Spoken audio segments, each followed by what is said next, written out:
lecture number 12 part B. Today we are going to study the cursor, SQL cursor and the trigger. Okay, so what is the cursor? The Oracle engine uses a work area for its internal processing in order to execute an SQL statement. Okay, this work area is private to SQL operations and is called as cursor. Okay, in simple language, cursor is a pointer to a memory location. Okay, मैं फिर से repeat करता हूँ, I repeat it. Cursor is a pointer. Okay, actually problem ये है कि जब we are run some query, execute some query, तो क्वेरी के बाद क्या होता है कि जो डेटा वो डेटाबेस स्टोरेज डिवाइस पे स्टोर होता है, सेकेंडरी स्टोरेज के ऊपर डेटा स्टोर होता है. For example in our case data stored in a hard disk, data hard disk पे स्टोर होता है. अब हमने क्वेरी फायर की, जैसे select star from table name, select star from customer.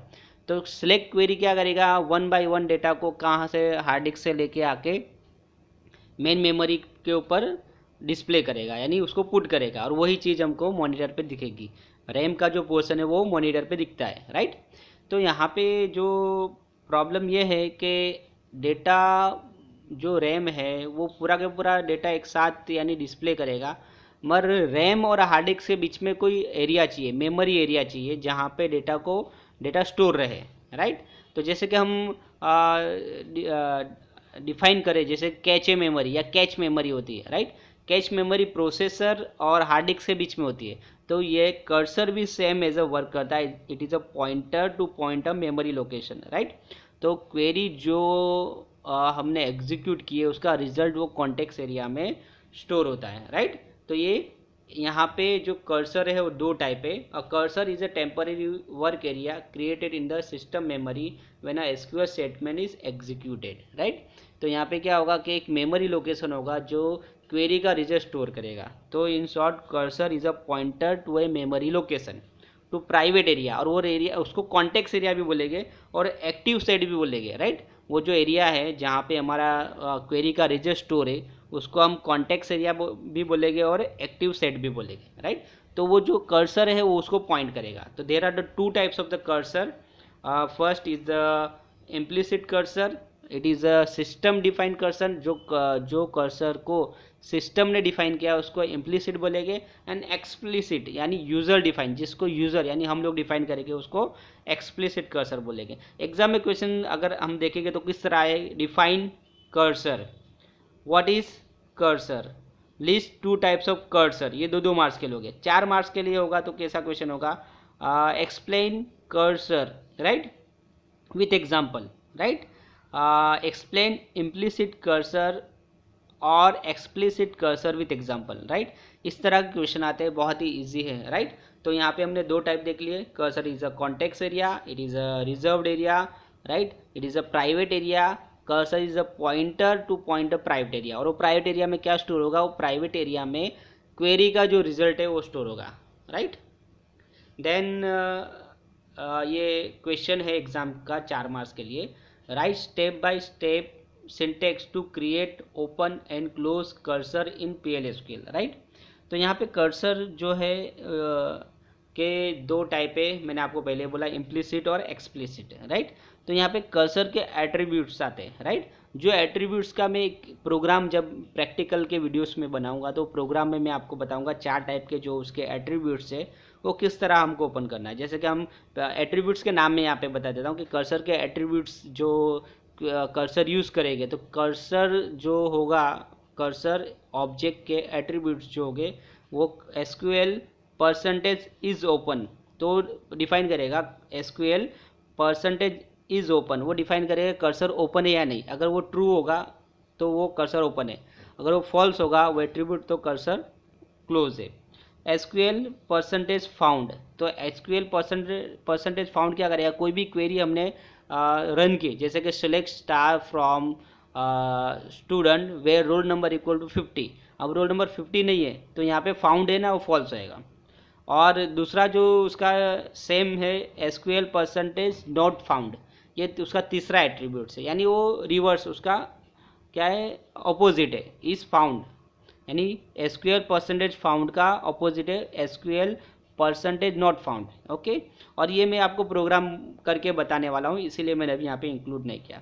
और फोर्थ जो उसका एट्रीब्यूट्स है वो एसक्यूएल परसेंटेज रो काउंट्स, तो वो नंबर ऑफ रो कितनी अफेक्टेड हुई है, जैसे कि select star from student where city equal to Boisar, तो बोईसर में जितने 5 स्टूडेंट अगर रहते हैं तो 5 स्टूडेंट की रो अफेक्टेड होगी, तो वहाँ पे आउटपुट आएगा 5। तो कर्सर के एट्रीब्यूट्स को लेके हमको उसको प्रोग्राम करने हैं, और ये इम्प्लिसिट कर्सर के एट्रीब्यूट्स है, राइट, वो हम एक्सप्लिसिट कर्सर में भी यूज़ कर सकते हैं, राइट। तो यहाँ पे एग्जाम में ये क्वेश्चन है वो हम देख लेते हैं। Right a step by step syntax to create open and close cursor in PL/SQL। तो ओपन करना है, क्रिएट करना है, ओपन करना है, क्लोज करना है। A cursor holds the rows returned by the SQL statement. Okay, हमको पता है कि वो डेटा होल्ड करेगा। This term is used to declare a cursor so that the memory initialization will take place, right. A cursor is declared by the defining the SQL statement that return a result set, right। तो ये क्या है कि इसके जो cursor के ये किस तरह क्रिएट करना वो हमको बताया, राइट। तो हमको कर्सर क्रिएट करना, how to create, declare is a keyword, cursor is a keyword, declare cursor. अब कर्सर का डिक्लेयर कीवर्ड, डिक्लेयर वो हमको यूज़ करना है कीवर्ड, एंड कर्सर ये हमको कीवर्ड यूज़ करना है। स्मॉल में लिखो, कैप्स में लिखो, स्मॉल में लिखो, कोई प्रॉब्लम नहीं है, बोथ आर एक्सेप्टेबल, राइट। और यहाँ पे कर्सर नेम winter_18, यहाँ पे ये यूजर डिफाइंड कर्सर नेम है। आपको जैसा कर्सर नेम देना है वैसा हम दे सकते हैं। यहाँ पे हमने winter_18 ये पेपर सॉल्यूशन का है, इसलिए मैंने यहाँ पे ये सेम रखा हुआ है, राइट। इज अ कीवर्ड, बाद में इज कीवर्ड यूज़ करना है। फिर बाद में हमको जो भी जिसका कर्सर बना ली, जैसे हमने यहाँ पे कर्सर बनाया, select roll number, student name, percentage from student, तो यहाँ पे स्टूडेंट टेबल का एक कर्सर बना और कर्सर का नाम है winter_18, तो winter_18 के जो स्टूडेंट है उसका एक कर्सर बन गया, राइट। उसके बाद ओपन कैसे करना है, a cursor is open and the populated data by the executing the SQL statement defined by the cursor. अब हमने कर्सर बना दिया तो कर्सर को हमको ओपन करना पड़ेगा, तो ओपन करेंगे तो क्या होगा कि देखो ये कर्सर क्या पॉइंट करेगा कि winter_18 के सारे स्टूडेंट का टेबल पूरा पॉइंट करेगा, राइट। तो उसको ओपन करने के लिए हमको क्या करना पड़ेगा, ओपन winter_18, तो कर्सर ओपन हो जाएगा। उसके बाद हमको उसके एट्रीब्यूट यूज़ करने, हमको प्रोग्राम लिखना है। अगर कर्सर ओपन करने के बाद हम प्रोग्राम में हम चेक करेंगे कि पर्टिकुलर एट्रीब्यूट्स का वैल्यू क्या है, कि इज़ ओपन, हम अगर ओपन करने के बाद चेक करेंगे SQL, if SQL percentage is open then dbms_output dot put underscore line cursor is open end if, ये हमारा एक सिंपल सा प्रोग्राम हो गया। SQL परसेंटेज फाउंड, यानी हमने कोई क्वेरी रन करने के बाद हमने क्या किया, इफ स्टेटमेंट में उसको फाउंड किया, अगर वो फाउंड हो गया यानी डेटा अवेलेबल है, जैसे कि हमको रोल नंबर 20 का डेटा चाहिए, select star from student well roll number को 20, राइट। तो वहाँ पे कौन सा एट्रीब्यूट फायर होगा, SQL परसेंटेज फाउंड, वो एट्रीब्यूट फायर होगा और वहाँ पे उसकी डिटेल ये जो एट्रीब्यूट का वैल्यू हो जाएगा वो ट्रू हो जाएगा, राइट। अगर फाउंड नहीं हुआ, जैसे कि रोल नंबर 50 किया हमारे वो टेबल में नहीं है हमारे, तो वहाँ पे SQL परसेंटेज नॉट फाउंड क्या होगा, वो रन होगा और वहाँ पे उसका वैल्यू आ जाएगा यस, राइट। तो वहाँ पे नॉट फाउंड क्या हो जाएगा, ट्रू हो जाएगा, यानी डेटा अवेलेबल नहीं है डेटाबेस के अंदर। ओके, जैसे कि हमने एक क्वेरी पास किया, select star from student where city equal to Boisar, तो बोईसर में जितने भी स्टूडेंट है टेबल के अंदर वो सारी रो अफेक्ट होगी। जैसे कि 10 स्टूडेंट है तो वहाँ पे काउंट आएगा 10, तो SQL परसेंटेज रो काउंट वो क्या करेगा, नंबर ऑफ रो काउंट करेगा, वो रिटर्न होगा नंबर ऑफ रो काउंटेड, यानी 10 है तो 10 रिटर्न हो जाएगा, राइट। तो ये हम ओपन करने के बाद हम इस तरह क्वेरी ये हम रन करके देखेंगे इसका प्रैक्टिकल के अंदर, राइट। और क्लोज करना है तो सिंपल है, कर्सर ओपन कर, ये कर्सर यूजर डिफाइन है, तो इसको हमको क्लोज करना है तो कैसे क्लोज करेंगे, क्लोज एंड कर्सर नेम, तो क्लोज कीवर्ड यूज करें, क्लोज किया तो कर्सर क्लोज हो जाएगा, राइट। उसके बाद हम कोई ऑपरेशन नहीं कर सकते, वो कर्सर क्लोज है, यानी अब कर्सर मेमोरी लोकेशन के ऊपर पॉइंटिंग नहीं करेगा, राइट। ओके, और इसके बाद ये है explain implicit and explicit cursor, यानी explain the system defined cursor and the user defined cursor. तो मैंने आपको बोला कि सिस्टम डिफाइंड कर्सर के 4 एट्रीब्यूट्स मैंने आपको बताए, और यूज़र डिफाइन में भी हम उसको यूज़ कर सकते हैं, राइट।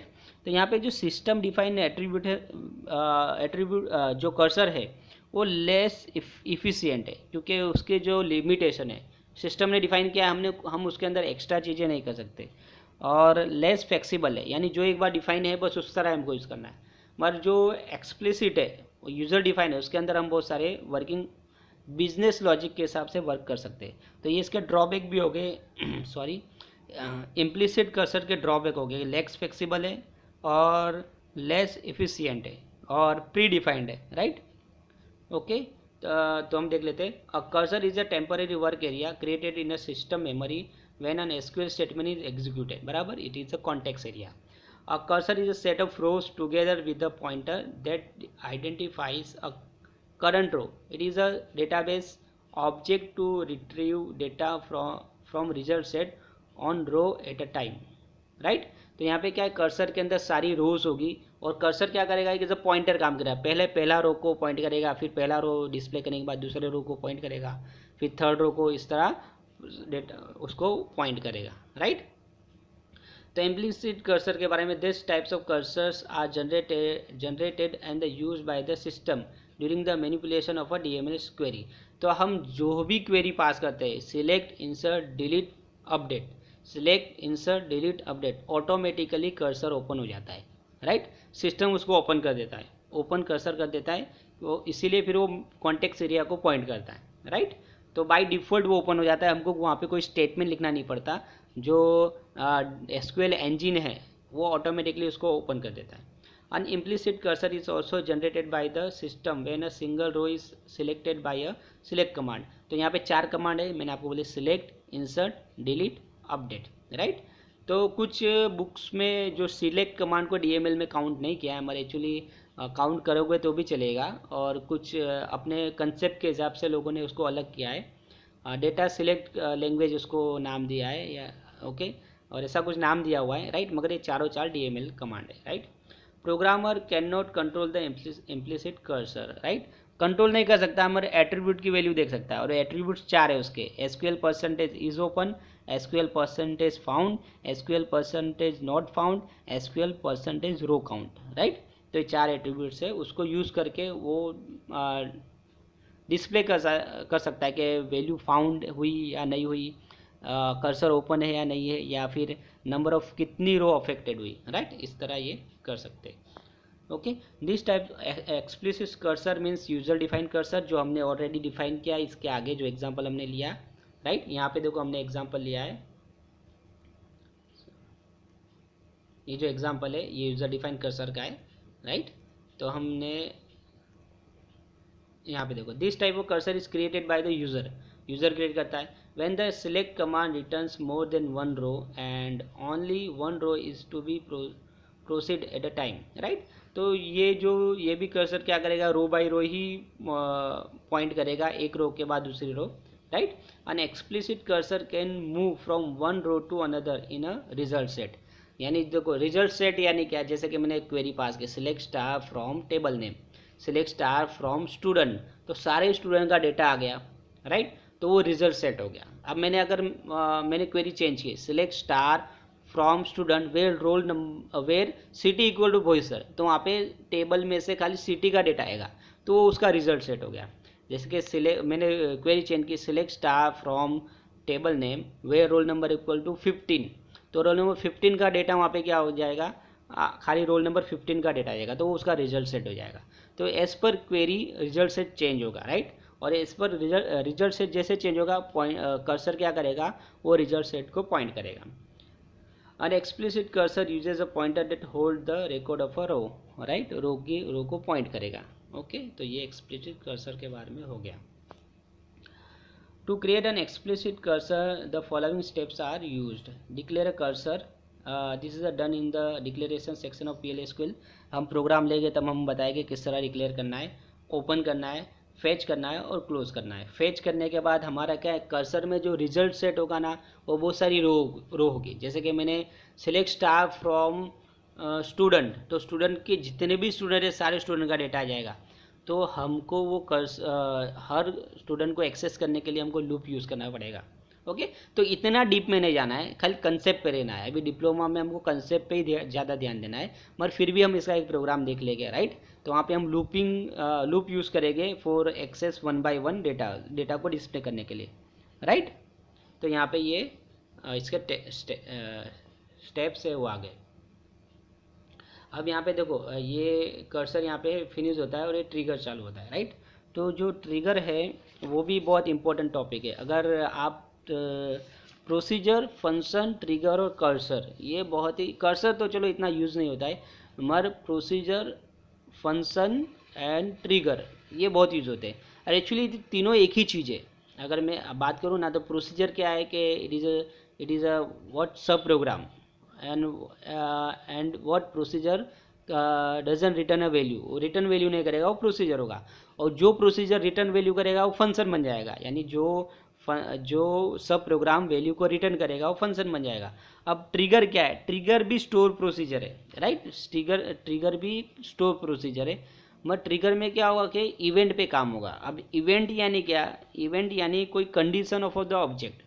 जैसे इवेंट है, फैन ऑफ है तो of is a event, fan को स्विच ऑन किया तो on is a event, right. तो वहाँ पे एक कंडीशन आ गई फैन की, ऑन ऑफ, दो इवेंट हो गए, एक ऑन इवेंट हो गया और एक ऑफ इवेंट हो गया, तो दो इवेंट हो गए, राइट। इस तरह ये काम करेगा, राइट। तो यहाँ पे देखो ये क्वेश्चन हम लेते हैं एग्जाम का। ट्रिगर के बारे में मैं आपको समझा भी दूंगा साथ में। State the use of the database trigger and also list types of trigger, right. तो इसके यूज़ क्या है? A trigger is a store procedure in a database which automatically invokes when ever a special event in the database occur, right. तो यहाँ पे देखो automatically हमने procedure बनाया तो प्रोसीजर को कॉल किया था, फंक्शन बनाया था, फंक्शन को कॉल किया था, मगर ट्रिगर ऑटोमेटिकली क्या होगा? कॉल होगा, राइट। तो ये एक डिफरेंस हो गया। एग्जाम में आता है difference between the trigger and store procedure. यहाँ पे ऐसा आएगा difference between the trigger and function. तो यहाँ पे जो ट्रिगर है वो क्या है? Trigger is a store procedure, but वो क्या होगा? ऑटोमेटिकली इन्वॉक होगा, राइट। इन्वॉक्स ऑटोमेटिकली, उसको कॉल नहीं करना पड़ेगा। सम इवेंट इज ऑकर्ड, यानी क्या? कुछ इवेंट हुआ, राइट। इवेंट यानी क्या? डीबीएमएस में इवेंट हम 4 कमांड को इवेंट बोलेंगे, select, insert, delete, update, okay. Mainly ये 4 कमांड को हम इवेंट बोलेंगे। जो डेटा को हमने सिलेक्ट किया तो सिलेक्ट इवेंट फायर होगा, डेटा को हमने अपडेट किया तो अपडेट इवेंट फायर होगा, डेटा को हमने डिलीट किया डिलीट इवेंट फायर होगा, और डेटा को हमने इंसर्ट किया तो इंसर्ट इवेंट फायर होगा, राइट। तो ट्रिगर का जो डेफिनेशन है वो इसमें आ गया कि वो स्टोर प्रोसीजर है, ऑटोमेटिकली इन्वोक होगा जब इवेंट ऑकर होगा। इवेंट यानी मैंने आपको बता दिया इवेंट क्या है, राइट। सो इसका यूज़ अगर हम देखेंगे ट्रिगर का यूज़ क्या है, और ट्रिगर का डिफरेंसेस भी देख लेंगे कि एग्जाम में 4 मार्क्स के लिए क्वेश्चन आता है, what is the difference between trigger and store procedure. और ये इंटरव्यू के लिए भी है। अगर आप as a software developer, data as a backend developer काम करोगे, राइट, तो डेटाबेस अगर आपने हैंडल कर लिया तो आपने सॉफ्टवेयर को हैंडल कर लिया, राइट। जैसे कि हमें बैंकिंग सिस्टम में देखो, रेलवे रिजर्वेशन सिस्टम में देखो, बहुत सारे जो ऑनलाइन शॉपिंग में देखो, सारे डेटाबेस मैनेजमेंट है। अगर डेटा को आपने मैनेज कर लिया तो सारी वेबसाइट को आपने मैनेज कर लिया, राइट। फिर उसके बाद फ्रंट एंड होता है। फ्रंट एंड में तो आप डिज़ाइनर जैसे भी डिज़ाइन करें, पर बैक एंड स्ट्रांग होगा तो आपका सिस्टम स्ट्रांग होगा। फ्रंट एंड कितना भी अच्छा बना दो, अगर बैक एंड वीक होगा तो वहाँ पे ग्लिच आ जाएगा, वहाँ पे एरर आ जाएगा, वहाँ पे हैकिंग का प्रॉब्लम हो जाएगा, वहाँ पे डेटा क्या एसक्यूएल इंजेक्शन हो जाएगा, बहुत सारे ऐसे प्रॉब्लम्स है जो क्रिएट होते हैं, राइट। तो ट्रिगर का जो मैं डेफिनेशन के हिसाब से अगर मैं बोलूँ डिफरेंस, तो ट्रिगर ऑटोमेटिकली इन्वॉक होगा, राइट, जबकि प्रोसीजर और फंक्शन को कॉल करना पड़ेगा, ओके। और हम प्रोसीजर और फंक्शन में आर्गुमेंट पास कर सकते हैं, राइट, आर्गुमेंट पैरामीटर पास कर सकते हैं, बट ट्रिगर में हम पैरामीटर पास नहीं कर सकते हैं, राइट, ओके। उसके बाद जो ट्रिगर है वो मेनली डीएमएल कमांड के साथ यूज होगा। ट्रिगर डेटाबेस को सिक्योरिटी प्रोवाइड करेगा और ऑडिट पर्पस के लिए यूज़ होगा। अब ऑडिट पर्पस के लिए कैसे यूज़ होगा मैं आपको बताता हूँ कि अगर हमको क्या करना है कि बैंकिंग का डेटा मैनेज करना है और जो कस्टमर अकाउंट क्लोज करते हैं तो उनका डेटा कहाँ रहेगा, तो उनका डेटा ट्रिगर के थ्रू हम एक अलग डेटाबेस में स्टोर करेंगे, राइट। हाँ, बाय यूजिंग ए ट्रिगर हमें ना डमी डेटा भी बना सकते हैं, पूरा डेटाबेस डमी बना सकते हैं, राइट। जैसे कि ट्रिगर हमने बना दिया, सामने वाले को पता नहीं है, और कैसा है कि हमने डेटा उसने इंसर्ट किया तो जो मेन टेबल में डेटा भी जाएगा और जो हमारा बैकएंड में एक टेबल है उसके अंदर भी डेटा जाएगा। तो एज अ ट्रिगर हम उसको क्या करेंगे, डेटा को सिक्योरिटी भी प्रोवाइड करेंगे, ऑडिट करेंगे। जैसे कि कोई यूज़र ने क्या किया, उसका फ़ोन नंबर चेंज किया, राइट। अब नया नंबर उसका डेटाबेस में आ जाएगा, तो पुराना नंबर कहाँ जाएगा, पुराना नंबर दूसरे एक डमी डेटाबेस में जाएगा, राइट, वहाँ पे स्टोर हो जाएगा। इन फ्यूचर उसका हम यूज़ कर सकते हैं, या फिर इन फ्यूचर कस्टमर को बताना है कि भाई आपने पहले ये नंबर था आपका, फिर आपने चेंज करके ये नंबर दिया, वट एवर जो भी जो डेटा है हम उसका यूज़ फ्यूचर में कर सकते हैं, राइट। तो ऑडिट पर्पज़ के लिए भी यूज़ होगा। और जो ट्रिगर है ना, डेटाबेस की कंसिस्टेंसी कंस्ट्रेन यानी रिफरेंशियल इंटीग्रिटी एंड डेटाबेस इंटीग्रिटी को मेंटेन करेगा। सॉरी, डेटाबेस इंटीग्रिटी यानी अब इंटीग्रिटी हमने पूरा पढ़ा है, यूनिक कंस्ट्रेन है, प्राइमरी की है, फॉरेन की है, नॉटनल है, राइट। ये सारी की सारी डेटाबेस चेक है, डिफ़ॉल्ट है, राइट। चैप्टर नंबर 2 में पूरा हमने देखा है, वो सारे कंस्ट्रेंट को ये मेंटेन रखेगा।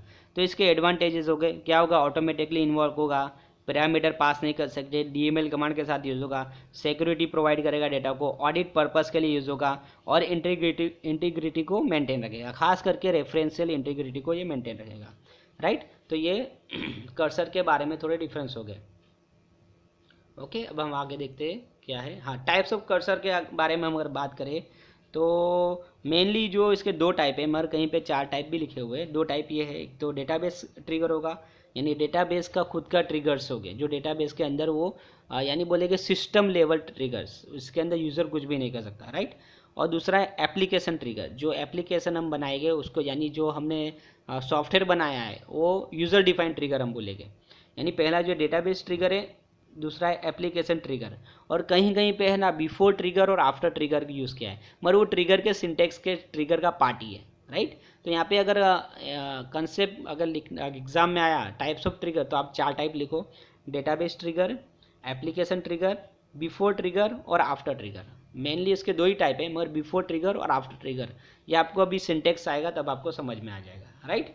तो trigger are written to be executed in the response to any of the following event: database manipulation, DML command, delete, insert or update, DDL command, create, alter, drop, database operation, server error, log on, log off, startup और shut down, यानी server के जो operation है उसमें भी trigger हम use कर सकते हैं। डीएमएल कमांड के साथ यूज़ करते हैं, और डीडीएल कमांड में क्रिएट, अल्टर और ड्रॉप के साथ यूज़ कर सकते हैं, right. Trigger can be define on a table, view, schema और database with which the event is associated, यानी इवेंट के साथ हम किसके साथ, टेबल के साथ, व्यू के साथ, व्यू भी हमने पढ़ लिया है, टेबल भी पढ़ा है, स्कीमा ओवरऑल आर्किटेक्चर के साथ, या डेटाबेस के साथ हम यूज़ कर सकते हैं, राइट। ये थियरी पार्ट है, याद रखना। The purpose of the return, the trigger can B return for the following purposes.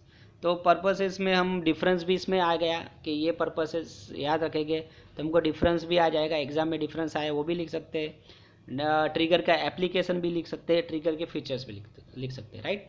तो जनरेटिंग सम डिराइव्ड कॉलम वैल्यू ऑटोमेटिकली, यानी मैंने आपको बोला, राइट, ऑटोमेटिकली सम कॉलम हम लिख सकते हैं डेटा ऑडिटिंग के लिए। जैसे कि डेटाबेस मेन डेटाबेस में डेटा डिलीट हो गया, मगर उसको हमको डमी में डालना है, यानी एक बैकएंड में डेटाबेस हम बना के रखेंगे, वहाँ पे डेटा स्टोर करेंगे, राइट। तो ये डेटा साइंस है, ये बहुत बड़ा एक डोमेन है कंप्यूटर इंजीनियरिंग का। AI, artificial intelligence, machine learning, cloud computing, right, फिर IoT, internet of things, right. ये सब चीज़ें हैं ना अभी करंट चीज़ें, तो उसके अंदर डेटाबेस का बहुत ज़्यादा यूज़ है। पूरा IoT, cloud, AI, machine learning पूरा के पूरा डेटाबेस पे होता है, पूरा डेटाबेस है। पूरा पाइथन में जो पाइथन प्रोग्रामिंग पूरा डेटाबेस पे होती है, राइट। यहाँ पे बिग डेटा करके एक डोमेन है, वो उसके अंदर आप अगर आगे जाएंगे तो ये डेटाबेस के सारे कंसेप्ट यूज़ होंगे, राइट। तो ये सब चीज़ें बहुत ही करियर ओरिएंटेड सब्जेक्ट है, ये क्या एक कंसेप्ट है, और आगे जाके उसका इम्प्लीमेंट है। कंसेप्ट क्लियर है तो आप कोई भी लैंग्वेज या कोई भी टेक्नोलॉजी, कोई भी डोमेन में इजीली काम कर सकते हो, चाहे वो मशीन लर्निंग हो, या वो क्लाउड कंप्यूटिंग हो, या इंटरनेट ऑफ थिंग्स हो, एआई हो, आर्टिफिशियल इंटेलिजेंस हो, राइट, टेरा डेटा, मेटा, जो भी है, as a backend developer, as a front end developer, right, as a software tester, right, as a DB A database administrator, as a manager, आप कोई भी post पे होके काम कर सकते हो, मगर कंसेप्ट आपके क्लियर होने चाहिए, राइट। फिर एनफोर्सिंग रेफरेंशियल इंटीग्रिटी, मैंने आपको बताया जिस तरह इंटीग्रिटी को मेंटेन करेगा। Event logging and storing information on table access, right. तो स्टोरिंग इंफॉर्मेशन यानी टेबल पे लॉगिन हुआ तब हम क्या करेंगे, उसका इंफॉर्मेशन लॉगिन टाइम डेट सब हम सेव करके रखेंगे। जैसे कि हम बैंकिंग का वेबसाइट यूज़ कर सकते हैं तो हमने कब कब लॉगिन किया उनके पास सारा डिटेल रहता है, राइट। वो कंपलसरी, वो मेंटेन भी करना चाहिए। ऑडिटिंग मैंने आपको बताया कि पुराने डेटा डिलीट अपडेट को हम सेव करेंगे, right. Synchronous replication of table, यानी हम बैकएंड में एक नया टेबल, नया बैकअप टेबल बना सकते हैं, राइट। इम्पोजिंग सिक्योरिटी ऑथराइजेशन, यानी अगर जो डेटा, अगर हमारा हमने रेप्लिकेशन बनाया टेबल का, मेन टेबल के अंदर डेटा करप्ट हो जाता है तो हमारा बैकएंड में टेबल होगा जिससे हम डेटा रीड एंड राइट कर सकते हैं। प्रिवेंटिंग इनवैलिड ट्रांजेक्शन, हम इवेंट ऐसे बना देंगे जिससे क्या होगा, इनवैलिड अगर ट्रांजेक्शन होने वाला होगा तो वहाँ पे वो लॉजिक के हिसाब से, बिजनेस लॉजिक के हिसाब से वो कैच हो जाएगा और वो चीज़ें हमारी जो नुकसान हो उससे बच जाएगा, राइट। ई कॉमर्स साइट के अंदर डेटाबेस ट्रिगर का बहुत ज़्यादा यूज़ होता है, राइट। टाइप्स ऑफ ट्रिगर, तो ये मैंने आपको पहले टाइप्स बताए, database trigger, application trigger, right. तो यहाँ पे जो DML है, DML, DDL and logon triggers, right. तो ये भी उसके टाइप्स में आ जाएंगे, राइट। तो मेनली उसके type database trigger, application trigger, before trigger और आफ्टर ट्रिगर, राइट। और ये डेटाबेस ट्रिगर के अंदर और एप्लीकेशन ट्रिगर के अंदर हम ये चीज़ें यूज़ करेंगे, यानी DML ट्रिगर डेटाबेस में भी अगर यूज़ किया या एप्लीकेशन में यूज़ किया तो DML कमांड्स के हमको यूज़ करना है, select, insert, delete, update. DDL में मैंने आपको बताया ड्रॉप, सिलेक्ट, वो कमांड यूज़ करने हैं। और लॉगन यानी लॉगिन और लॉगआउट में जो होता है कि लॉगिन कब किया, लॉगआउट कब किया, तब हम ये यूज़ करेंगे। तो इन डायरेक्टली वो डेटाबेस ट्रिगर और एप्लीकेशन ट्रिगर है, राइट। और डेटाबेस और एप्लीकेशन ट्रिगर में हम बिफोर ट्रिगर और आफ्टर ट्रिगर यूज़ करेंगे, राइट। तो यहाँ पे एक क्वेश्चन है, define the database trigger, how to create and delete trigger. ये 4 मार्क्स के लिए एग्जाम में आया हुआ है, राइट। क्वेश्चन भी इसके ऐसे ही पूछे हैं, एक्सप्लेन कंसेप्ट ऑफ ट्रिगर, ये क्वेश्चन आया एग्जाम में। What is the database trigger, explain with example, explain with suitable example. What is the database trigger, state any 2 advantages of database trigger. ये इस तरह आ गया, राइट। तो अब हमको देखना ट्रिगर कैसे क्रिएट करना है। क्रिएट और replace trigger, create is a keyword और रिप्लेस ये ऑप्शनल है, मैं लिख दिया तो अच्छा होगा, अगर क्रिएटेड है तो रिप्लेस हो जाएगा। Trigger, trigger name, trigger name हम यहाँ पे दे देंगे जो भी देना है यूजर। बिफोर एंड आफ्टर, देखो मैंने आपको बोला ना, बिफोर यानी बिफोर एग्जीक्यूटिंग सम कमांड, यानी before insert, before delete, before update, right, before select. और आफ्टर यानी after executing command, after delete, after insert, after update, after delete, right. Triggering event, insert, delete, update जो भी आपको देना है वो, right. On table name, for each row, हर row में अफेक्टेड होगा। व्हेन कंडीशन यानी when roll number is greater than 0, right. ऐसे कुछ कंडीशन देनी है वो हम जैसे डिक्लेयर, बिगिन, एक्सेप्शन और एंड। ये तो PL/SQL का क्या हो गया, ये उसका ब्लॉक आ गया। तो ये इसका सिंटेक्स है, इसको आप लिख भी सकते हो, राइट। तो यहाँ पे देखो क्रिएट क्या, क्रिएट और replace trigger salary change, before delete और इंसर्ट और अपडेट। यानी बिफोर डिलीट, डिलीट होने से पहले ट्रिगर क्या ऑटोमेटिकली कॉल आना चाहिए। अगर हमने डिलीट किया तो डिलीट, डेटा डिलीट होने से पहले, मेन डेटाबेस से डेटा डिलीट होने से पहले ये ट्रिगर क्या है, फायर होना चाहिए। बिफोर इंसर्ट, इंसर्ट होने से पहले, और बिफोर अपडेट, अपडेट होने से पहले। On table name, table name क्या है, कस्टमर्स, फॉर ईच रो, हर रो के लिए। व्हेन न्यू डॉट ID, यानी जो कस्टमर ID है वो ग्रेटर देन 0। यहाँ पे 2 कीवर्ड यूज़ करना है, न्यू और ओल्ड। न्यू यानी हमने जो डिलीट किया, तो जो डिलीटेड है वो ओल्ड हो जाएगा, और इंसर्ट किया तो नया डेटा है वो न्यू हो जाएगा, right. Declare salary difference number, ये सैलरी डिफरेंस क्या है, डेटा टाइप है नंबर का, राइट। नंबर टाइप डेटा है, यानी उसका डेटा टाइप नंबर है, right. Begin, salary difference colon equal to new dot salary minus old dot salary. अगर इंक्रीमेंट हुआ है तो यहाँ पे क्या आ जाएगा, न्यू सैलरी कितनी थी, ओल्ड सैलरी कितनी थी, और कितना इंक्रीमेंट हुआ यहाँ पे काउंट हो जाएगा। DBMS underscore output dot put underscore line old salary यहाँ पे प्रिंट हो जाएगा कि पुराना तुम्हारा 20,000 था, अब इंक्रीमेंट 5,000 हुआ तो 5,000 न्यू हो जाएगा, राइट। तो इस तरह, हाँ 25,000 न्यू अब कितना होगा, 25,000, पुराना कितना था 20,000, नया कितना है 25,000, तो उनका डिफरेंस क्या आएगा 5,000। तो 5,000 डिफरेंस ये उसका क्या हो जाएगा, सैलरी डिफरेंस हो जाएगा। तो जब भी डेटा डिलीट होगा तो ये ट्रिगर से वैल्यू डेटाबेस के आउटपुट में दिख जाएगा, ऑटोमेटिकली ये ट्रिगर कॉल होके हो जाएगा, राइट। ओके, ट्रिगर ड्रॉप कैसे करेंगे, drop trigger, trigger name, drop trigger salary change, तो ये ड्रॉप हो गया, राइट। तो ये यहाँ पे ये जो कंसेप्ट है क्लियर हो गया। तो यहाँ पे हमने कर्सर और ट्रिगर देखा, दोनों बहुत इंपॉर्टेंट है। और ये मैं जब प्रैक्टिकल लूँगा तो प्रैक्टिकल में सारे जो रन करके आपको बताऊंगा कि किस तरह हमको बनाना है, किस तरह चीज़ों को सिंपल करना है। देखो डिप्लोमा में जितना सिंपल रखोगे उतना ही फ़ायदा होगा। जो अभी ज़्यादा डीप में, यानी जैसे कि बहुत ज़्यादा डीप में नहीं जाना है, कंसेप्ट लेवल पे हमको लेना है और अच्छे से समझना है। ओके, तो यहाँ पे मैं वीडियो को ये एंड करता हूँ। Thank you so much.